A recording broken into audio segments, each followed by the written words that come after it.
اگر آپ چاہتے ہو کہ آپ کی خوشیاں کبھی ختم نہ ہوں، کبھی دشمن کا اعلیٰ کار نہ بن۔ تاریخ رقم ہو رہی ہے، جو وفادار رہیں وہ ہمیشہ ان کا نام بھی زندہ رہتا ہے۔ امام احمد بن حنبل ایک شخص تھا، دین سے وفاداری کی، بڑے بڑے لوگ مخالف تھے، سارے مر گئے، نام زندہ ہے تو امام احمد بن حنبل کا۔ بڑے بڑے لوگوں نے مخالفت کی، امام ابن تیمیہ کی، سب مر گئے، آج امام ابن تیمیہ زندہ ہے۔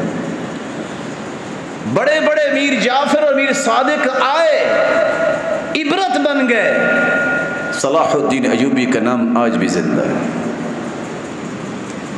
محمد الفاتح کا نام آج بھی زندہ ہے۔ یہ وقتی آزمائشیں ہوتی ہیں، وفاداروں کی صف میں ہمیشہ رہا کرے، دین کے وفادار،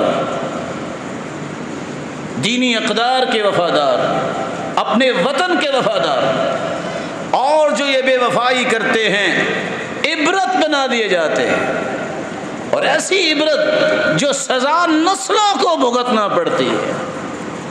دلیل کیا ہے؟ جب ابراہیم علیہ السلام کو آگ میں پھینکا تھا ظالموں نے، تو کیا ہوا؟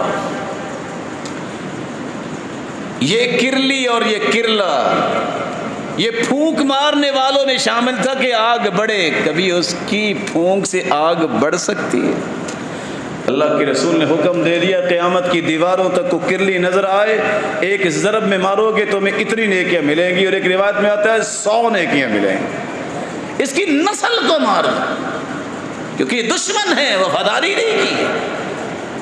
اور جس جگہ آج بھی وہ جگہ موجود ہے جہاں ابراہیم علیہ السلام کو آگ میں پھینکا گیا، وہاں کوئی درخت نہیں ہوتا، اس کے مقابلے میں پرندے نے پانی پھینکنا چاہا، کیا اس کی چونچ میں جو پانی تھا وہ آگ بجھا سکتا تھا؟